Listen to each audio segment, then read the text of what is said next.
నమస్కారం.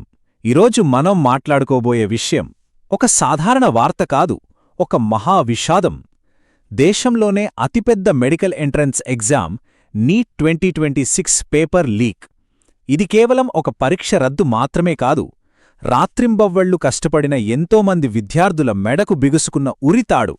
అసలు ఈ చీకటి కుంభకోణం వెనుక దాగి ఉన్న భయంకరమైన వాస్తవాలేంటి? మన కళ్లెదుటే ఇంత పెద్ద మోసం ఎలా జరిగింది? ఈరోజు ఈ ఎక్స్ప్లెయినర్లో మనం చాలా లోతుగా విశ్లేషించబోతున్నాం. ఒకసారి ఊహించుకోండి, పరీక్షా హాల్లోకి ఇంకా అడుగు పెట్టక ముందే తెరవెనుక జరిగిన ఒక భారీ కుట్ర వల్ల లక్షలాది మంది విద్యార్థుల కలలు ఎలా కల్లల్లయ్యాయి. ఇది వినడానికి ఒక ప్రశ్నలా అనిపించొచ్చు, కానీ దీని వెనుక అంతులేని ఆవేదన ఉంది, దెబ్బతిన్న ఎన్నో జీవితాల ఉదంతముంది. ఈ నెంబర్ చూడండి, 23 లక్షలు. అవును, అక్షరాలా 23 లక్షల మంది దరఖాస్తుదారులు. వీళ్లలో చాలామంది మధ్యతరగతి పేద కుటుంబాల నుంచి వచ్చినవాళ్లే. రోజుకు 18 గంటలపాటు కళ్ళు కాయలు కాసేలా చదివిన కుర్రాళ్లు. తల్లులు తమ నగలను తాకట్టు పెడితే తండ్రులు అప్పులు చేసి మరీ కోచింగ్ ఫీజులు కట్టారు. ఎం కామరాజ్ గారి పరిశోధనాపత్రం చూస్తే ఒక విషయం స్పష్టమవుతోంది. ఇలా పరీక్షలు రద్దు కావడం వల్ల దెబ్బతినేది కేవలం అకాడమిక్స్ మాత్రమే కాదు, ఆ పిల్లల మానసిక ఆరోగ్యం కూడా తీవ్రంగా నాశనమవుతోంది. నిజాయితీగా చదివే విద్యార్థుల ఆవేదన ఎలా ఉందో తెలుసా?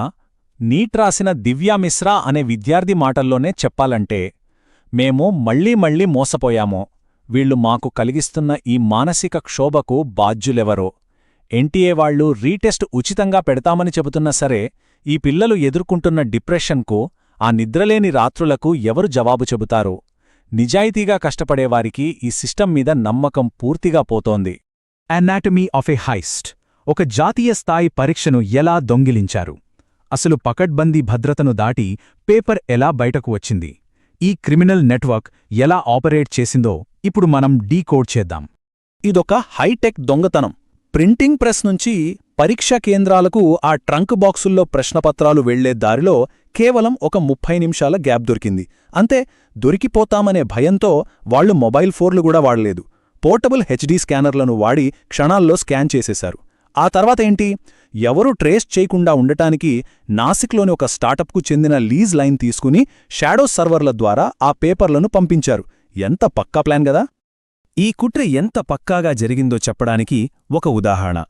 మే 7వ తేదీ రాత్రి ఎన్టీఏకి ఒక విజిల్ బ్లోవర్ ద్వారా ఒక సీక్రెట్ పీడీఎఫ్ ఫైల్ వచ్చింది.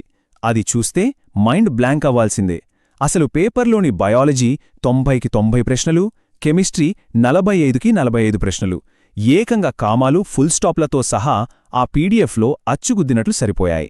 ఇది ఎవరో గెస్ చేసిన పేపర్ కాదు, నేరుగా జరిగిన దొంగతనం.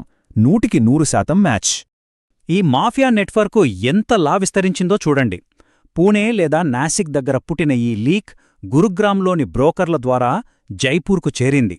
ఇక్కడ అత్యంత దిగ్భ్రాంతికరమైన విషయమేంటంటే, రాజస్థాన్లోని సికర్లో ఎగ్జామ్కు ముందు రోజే ఈ ఒరిజినల్ పేపర్ను మాక్ టెస్ట్ పేరుతో తమ స్టూడెంట్స్కి ప్రాక్టీస్ చేయించారు. అంటే ఎగ్జామ్ రాయకముందే వాళ్లకు పేపర్ మొత్తం బట్టి పట్టించేశారన్నమాట. ఇప్పుడు మెడికల్ సీటు కొనుగోలు లెక్కలు చూద్దాం. నాసిక్లో పట్టుబడిన ఒక నిందితుడు ఆ పేపర్ను సోర్స్ దగ్గర కేవలం 10 లక్షల రూపాయలకు కొనుగోలు చేశాడు. ఆ తరువాత వాట్సాప్, టెలిగ్రామ్ లాంటి యాప్స్లో ప్రైవేట్ మాఫియా గ్రూపులను క్రియేట్ చేసి ఒక్కో విద్యార్థికి 15 లక్షల నుంచి 30 లక్షల రూపాయల వరకు అమ్మేశాడు. కష్టపడి చదవాల్సిన విద్య అనే పవిత్రమైన వ్యవస్థను ఇలా రోడ్డు మీద పెట్టి బ్లాక్ మార్కెట్ వేలంపాటగా మార్చేశారు. అసలు ఈ మాఫియా ఇంత దారుణంగా రెచ్చిపోవడానికి కారణమేంటి? ఈ లెక్కలు చూస్తే మీకే అర్థమవుతుంది. 23 లక్షల మంది విద్యార్థులు పోటీ పడుతుంటే మన దగ్గరున్న ఎంబీబీఎస్ సీట్లు కేవలం 1,08,000 మాత్రమే. అంటే ప్రతి 20 మందిలో ఒక్కరికి మాత్రమే సీటొస్తుంది. ఈ విపరీతమైన పోటీ వల్ల పిల్లల్లో, పేరెంట్స్లో ఏర్పడే ఆ భయాన్ని, ఆ మానసిక ఒత్తిడిని ఈ ఎగ్జామ్ మాఫియాలు తమకు అనుకూలంగా మార్చుకుని 100ల కోట్లు దండుకుంటున్నాయి. విఫలమైన వ్యవస్థ, సంస్థాగత లోపాలు. ఇంత జరుగుతున్నా మన వ్యవస్థ ఏం చేస్తోంది? నేషనల్ టెస్టింగ్ ఏజెన్సీ అంటే ఎన్టీఏ స్థాయిలో ఉన్న లోపాలేంటి, వాళ్లు ఎలా విఫలమయ్యారో ఇప్పుడు మనం పరిశీలిద్దాం. ఒకవైపు NTA director general Abhishek Singh గారు ఏమంటారు? తాము పూర్తి నిజాయితీతో ఉన్నామని, జీరో ఎర్రర్, జీరో టాలరెన్స్ విధానాన్ని పాటిస్తామని పెద్ద పెద్ద మాటలు చెప్పారు. కాని వాస్తవమేంటి? ప్రధాన పరీక్షల్లో పదే పదే పేపర్ లీక్లు జరుగుతూనే ఉన్నాయి. 2024లో కూడా ఇలాంటి లీక్ జరిగినప్పుడు రాధాకృష్ణన్ కమిటీ 101 సంస్కరణల సిఫారసులను ఇచ్చింది. వాటిని ఎన్టీఏ పూర్తిగా గాలికొదిలేసింది. తప్పు జరిగినప్పుడల్లా కేవలం పరీక్షను రద్దు చేసి చేతులు దులుపుకుంటే సమస్య మూలాల నుంచి ఎలా పరిష్కారమవుతుంది?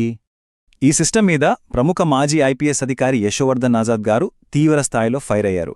ఆయన మాటల్లోనే చెప్పాలంటే ఎన్టీఏ ఒక థర్డ్ రేట్ ఆర్గనైజేషన్. ఎన్టీఏ ఏర్పాటైనప్పటి నుంచి పెట్టిన 15 ప్రధాన పరీక్షల్లో కనీసం 6 పరీక్షలు లీక్ అయ్యాయంటే పరిస్థితి అర్థం చేసుకోండి. బ్యాంకులకు డబ్బు తరలించేటప్పుడు ఉండే భద్రత 24 లక్షల మంది పిల్లల భవిష్యత్తును నిర్ణయించే పరీక్షలకు ఎందుకు లేదని ఆయన సూటిగా ప్రశ్నించారు. విద్యామంత్రిత్వ శాఖ అనుభవం ఉన్నవాళ్లే కాదు, వ్యవస్థను నడిపించగలిగే సమర్థులైన వ్యక్తి అక్కడ ఉండాలి. అలాగే సీఏపీఎఫ్ లాంటి బలగాల పర్యవేక్షణ ఖచ్చితంగా ఉండాలని ఆయన లాంటి నిపుణులు డిమాండ్ చేస్తున్నారు. ఇక కోచింగ్ నిపుణులు చెబుతున్న మరో ముఖ్యమైన పాయింట్ ఏంటంటే, అసలు లక్షలాది మందికి ఒకేసారి ఆఫ్లైన్లో అంటే ఈ పాతకాలపు పెన్ అండ్ పేపర్ పద్ధతిలో పరీక్ష పెట్టడం వల్లే ఈ మాన్యువల్ హ్యాండ్లింగ్ లోపాలు, రవాణా లోపాలు వస్తున్నాయి. ట్రంక్ బాక్సులలో పేపర్లు తరలిస్తే లీకేజీలు ఎలా ఆగుతాయి? దీనికి బదులుగా జేఈఈలాగా కంప్యూటర్ బేస్డ్ టెస్ట్ పెడితే ఏమవుతుంది? వివిధ సెషన్లలో పరీక్ష పెట్టొచ్చు. ఎన్క్రిప్టెడ్ డేటా డెలివరీ ద్వారా లీక్లను చాలా వరకు కట్టడి చేయవచ్చు. ఈ మాఫియాలకు చెక్ పెట్టటానికి మన దగ్గర అద్భుతమైన మార్గాలు లేకపోలేదు. ప్రతిపాదిత భద్రతా సంస్కరణలు చూస్తే పరీక్షకు 5 నిమిషాల ముందు మాత్రమే ప్రొజెక్టర్ ద్వారా క్వెషన్ పేపర్ను సెంటర్లలో డిస్ప్లే చేయడం, మల్టీఫ్యాక్టర్ అథెంటికేషన్ వాడటం, ముఖ్యంగా డైనమిక్ క్వెషన్ జనరేషన్ అంటే పక్కన కూర్చున్న విద్యార్థికి వేరే ప్రశ్నలు వచ్చేలా చేయడం. అలాగే సూపర్ 30 వ్యవస్థాపకులు ఆనంద్ కుమార్ గారు సూచించినట్లు చైనాలో గౌకావ్ పరీక్షల కోసం తెచ్చిన విధానాన్ని తీసుకురావాలి. అప్పుడే ఈ లాభాపేక్షతో నడిచే కోచింగ్ మాఫియాలను మనం సమూలంగా అణిచివేయగలం. మెరిట్ కోసం పోరాటం, భారతదేశ యువత రక్షణ. అవును, ఈ మొత్తం వ్యవహారం కేవలం ఒక సంస్థ వైఫల్యం కాదు.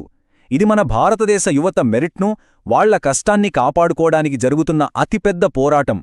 ప్రజల్లో విపరీతమైన ఆగ్రహం రగులుతోంది. ఖచ్చితంగా సీబీఐ విచారణ జరిగి తీరాలని, ఈ కుంభకోణం మూలాలను పట్టుకోవాలని డిమాండ్స్ ఊపందుకున్నాయి. ఈ సమయంలో ఒక ప్రశ్న మనందర్నీ వెంటాడుతోంది.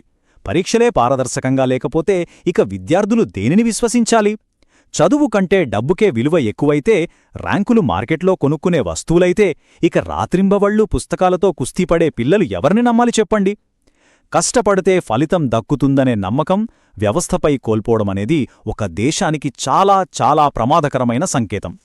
ఒక దేశ భవిష్యత్తు ఆ దేశ యువత మీద, వాళ్ల నిజాయితీ మీద ఆధారపడి ఉంటుంది. అందుకే ఒక మాట ఎప్పుడూ గుర్తుంచుకోవాలి: విద్యార్థుల నమ్మకాన్ని వమ్ము చేసే దేశం తన సొంత భవిష్యత్తునే నాశనం చేసుకునే ప్రమాదముంది. ఈరోజు మనం చూస్తున్నది కేవలం ఒక కుంభకోణం కాదు, ఒక తరం ఆశల విధ్వంసం.